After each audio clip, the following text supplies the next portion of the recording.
commas. Use 1 is listing. For a quick example, let's say I like apples, bananas, and peaches. We're listing stuff. It could also be the tall blonde man says hi. You don't really have to worry about quotes either on this test, so don't worry about that. I like apples, bananas, and peaches. The tall blonde man says hi. You separate items in a list with a comma. This is a different type of comma. Don't worry about it now. Number 2, comma fanboys. We talked about comma fanboys yesterday. It is a way to separate two independent clauses. This is an acronym for and, nor, but, or, yet, so. You can use this to separate two independent clauses. So independent clause, comma fanboys, independent clause. John goes to the store, comma, but Lisa isn't working today because John wants to ask Lisa out on a date. I don't know. Independent clause, comma, and, comma, for, whatever it might be, and then another independent clause. I'm going to say that number 3 is dependent clause, comma, independent clause. I tutor kids.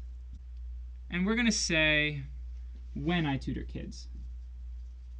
When I tutor kids, I feel happy.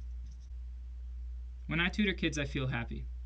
Dependent clause, right? Because here's our independent clause, I tutor kids, but then we have the dependent clause marker, which we have talked about, that says this is no longer a full sentence. And if you just read this, when I tutor kids, we need something. That something is this, I feel happy. If you don't feel happy when you tutor kids, don't tutor kids. If we flip-flop this, we get I feel happy when I tutor kids. Do we need a comma here? No, we don't need a comma here because where's our independent clause? Our independent clause here is here. I feel happy. Same deal in the second part. I feel happy.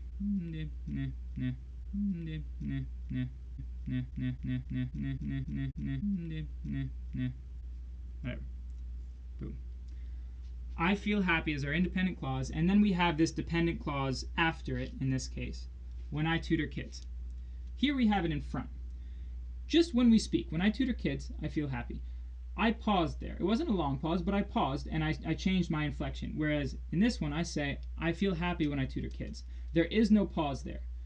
That pause is indicated by the comma when we write. We don't need it here because the word when is a big, big deal. Not only is it a dependent clause marker, because it's a dependent clause marker, it marks a new clause. It marks I tutor kids. So when I tutor kids, it tells us that we're no longer in our independent clause. And that's what we talked about last time with sentence structure. You need to separate everything else from your independent clause. I feel happy is the independent clause.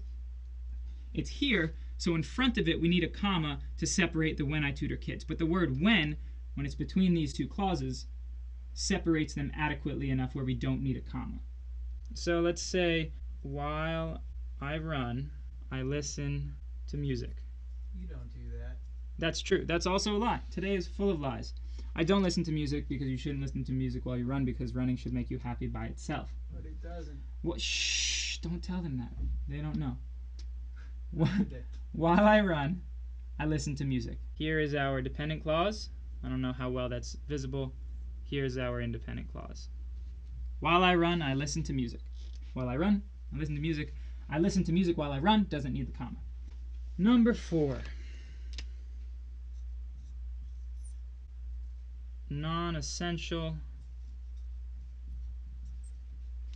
elements. In other words, appositives. Don't worry about that. I call them non-essential elements because it actually makes more sense. We don't have to learn all the terms. We just need to learn things that make sense as terms for us and employ them for this test. Brandon giggles. But I want to add in something about Brandon. So Brandon, my friend, Stop. This is You're full making me lies lose today. focus, man. It's full of lies today. Hey, that That's terrible. you can't tell me. Don't drop that on me now. I'm tutoring. You can't drop that on me now. We're friends. Thank you. Here's our non-essential. I'm going to abbreviate that as non-essential. Now, Brendan giggles. Subject, verb. This is our independent clause. Independent clause. Oop. Continued. Yeah? Independent clause. We want to just say Brendan giggles, but we're adding in this non-essential information that he's my friend. Brendan, my friend, giggles. This is a non-essential in the middle of a sentence, so you need the commas on both sides to show the reader, all right, we're no longer in the independent clause. If we take this out, this is something you need to be able to do. If you think that the commas that are being used are to isolate a non-essential from an independent clause, you have to be able to remove it, and what's left has to make sense, has to be a full sentence. If we take out my friend, we just have Brendan giggles. That's fine. No one tells me anything anymore. That's a full sentence. That's an independent clause. We have no one, which is our subject. Tells is our verb. And then we have other stuff, object, whatever else. But we're going to put in no one, not even Brendan. No one, not even Brendan, tells me anything anymore. We don't have to say not even Brendan. The main point of the sentence is that no one tells me anything anymore. So we can take out not even Brendan, no one tells me anything anymore, is fine. With it in there, also fine. Now we know that not even Brendan tells me anything. So it's just a little extra information that doesn't have to necessarily be there. If you take it out and the sentence really loses something important, then it's not a non-essential. You maybe shouldn't be using commas there, possibly. These are the more common ones, and they're easier to identify because there are two of them and they sandwich it.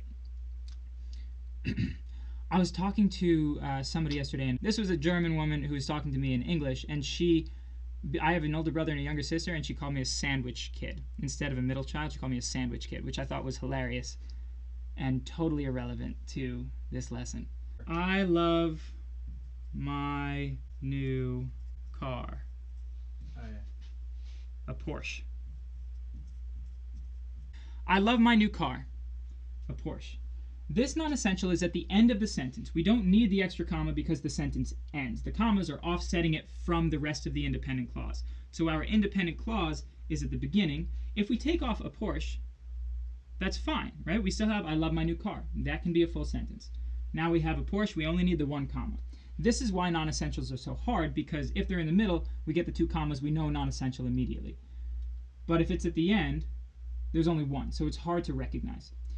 We could also say a known liar, Levi fakes all his tax documents. Independent clause would definitely be Levi fakes all his tax documents. Again, I swear to God it's not true. Also, I was raised by an accountant, so I don't mess with it. Levi fakes all his tax documents. Now we have this thing, a known liar. This describes Levi. It's not essential to the sentence. What's essential is that I fake all my tax documents. A known liar is the non-essential that describes that. So we can have a non-essential in the middle, which is very common. We can have it at the end, and we can have it at the beginning. This is why non-essentials are so challenging. This is the approach that I recommend you take for the English section on the ACT, the writing and language section on the SAT. When you get to questions that have punctuation, don't look at the commas. Commas are too hard. Do that last. If it's only commas, you got to deal with it. But ideally, you look at semicolons, you look at periods, you look at apostrophes, you look at colons, you look at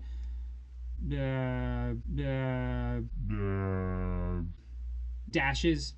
Ooh, but you're trying to do all of those other things because commas are the hardest. Then, when you're trying to figure out about commas, check listing. That's the easiest one. Then check Fanboys. That's the second easiest one. Then you have to figure out 3 and 4.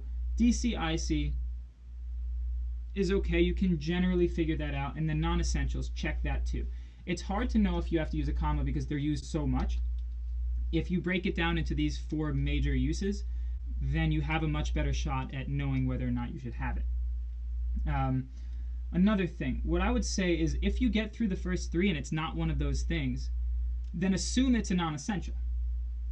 If you assume that a comma or 2 commas are non-essential, then you can take out the thing or things that they make non-essential. So if we have two commas in a sentence and they're not any of these three things, any of the first three uses, then you can say, well, what is in between the commas has to be a non-essential. Take it out. It may not work. If it doesn't work, then you shouldn't have had the commas in the first place.